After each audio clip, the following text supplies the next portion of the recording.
Hero Alam তো ফকির, তো আর challenge নিয়ে আসা লাগবে। এই মামলাটা সম্পূর্ণ মিথ্যে বানোয়াট। সে ভাইরাল হওয়ার জন্য সে আমাদের পিছনে এই সমস্ত কথাবার্তা বলতেছে, এই সমস্ত মামলা করেছে। টাকা অতি সোজা 5 লাখ টাকা দেবে। ওর চ্যালেঞ্জের দাম হইলে 50,000 টাকা, সে 5 লাখ টাকা দিয়ে আমাকে চ্যালেঞ্জ ব্যাগ নেবে।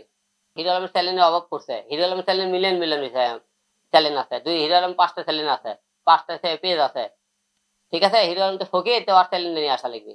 গত কয়েকদিন ধরে দেখতেছেন যে অপু বিশ্বাস আপু, হিরো আলম এবং জাদুল আমাদের নামে মামলা করেছে। সিমি ইসলাম কলি। মামলাটি হলো যে তার একটি চ্যানেল হ্যাক হয়, সেই কারণে মামলা করেছে।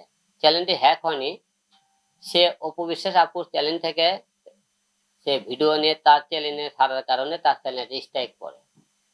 তার চ্যানেলে অতীতে আরো 2টা স্ট্রাইক ছিল, 3টে স্ট্রাইক করলে আপনার সবাই জানেন চ্যানেলটা অটোমেটিক ডিসেবল হয়ে যায়। আবার একটি চ্যানেলে সে আপনার ভিডিও কপিরাইট উঠে নেওয়া হয়, চ্যানেলটা ব্যাক চলে আসে যে কোনো একটি ভিডিও। আপুর চ্যানেল থেকে পরে চ্যানেল জাহিদুল নামে যে ছেলেটা ভিডিওটা একটা উঠে নেয়, উঠে নিয়ে চ্যানেলটা ব্যাক হয়। আমার কাছে আছে সিমি যে চ্যানেলটা একটু এই ঘটনা। আমি ঠিক আছে, আমি কথা বলে দেখি করা যায় নাকি। পরে আমি জাহিদুলের সাথে কথা বলে চ্যানেলটা ব্যাক করে এনে দিই। 8 মাস হয়ে যায়।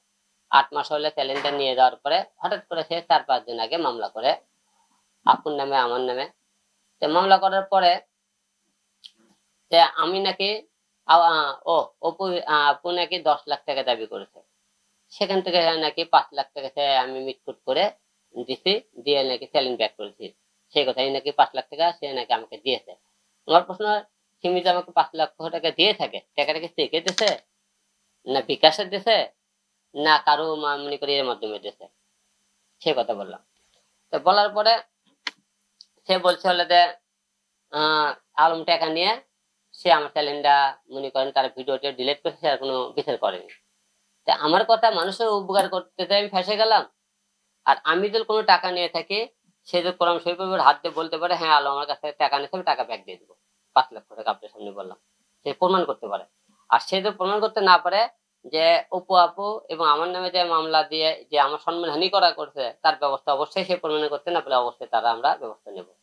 এবং আপনাদেরকে একটা কথা বলে, এই মামলাটা সম্পূর্ণ মিথ্যে বানোয়াট। সে ভাইরাল হওয়ার জন্য সে আমাদের পিছনে এই সমস্ত কথাবার্তা বলতেছে, এই সমস্ত মামলা করেছে। মূলত কারণ সে ভাইরাল হতে চায়। কারণ আপনারা দেখেছেন যে একটা ইউটিউব চ্যানেলের যে আমরা তাতে 5 লক্ষ টাকা নেব, নিয়ে যে চ্যানেল তার ব্যাক করে দেব, এত বড় ছোট মন মানুষের আমরা চলাফেরা করি না। ঠিক আছে। আর অপু আপু যে অত বড় ফকির না যে তার থেকে 10 লাখ টাকা থেকে 5 লাখ টাকা তার চ্যানেল ব্যাক করে দিবে। আপনার কথাগুলো অবশ্যই বুঝতে পারতেন সে সম্পূর্ণ বানোয়াট, সে সাধনে নাটকটা করেছে। ও যখন আমার অফিসে আসে, আসার পরে ওর সাথে ওই একা আসেনি, ওই চ্যালেঞ্জ বিষয়ে কথা বলে তার সাথে 2-1 জন কে কে ছিল তারা সামনে থাকবে, তারা 3 জনের সামনে থাকে যে ধর করে তার থেকে মোবাইল ফোনে টাকার ডকুমেন্ট দিলাম। টাকা দিতে কবে তাহলে? তাতে উনি করলে হলে 5 লাখ টাকা হলে ডকুমেন্ট ছিল নিছে, ডকুমেন্টটা কি হিসেবে ছিল? চেক ছিল। তাহলে ব্যাংকে তাহলে চেক দিলে বলবে যে আমার নামে চেক দিলে এখন চেক করুক। বিকাশে দিলে বিকাশ আমার নাম্বার দেখা দিছি টাকা কোন আমি অর্থে উনি বললো আমার কাছে ডকুমেন্ট কিনে নিয়েছে, আর ফোন থেকে নিয়েছে। সে ব্যাংকে থেকে টাকা আমার নামে অ্যাকাউন্টে দিছে, নগদ টাকা দিয়ে তার সামনে 2-1 জন ছিল, সাক্ষী ছিল না।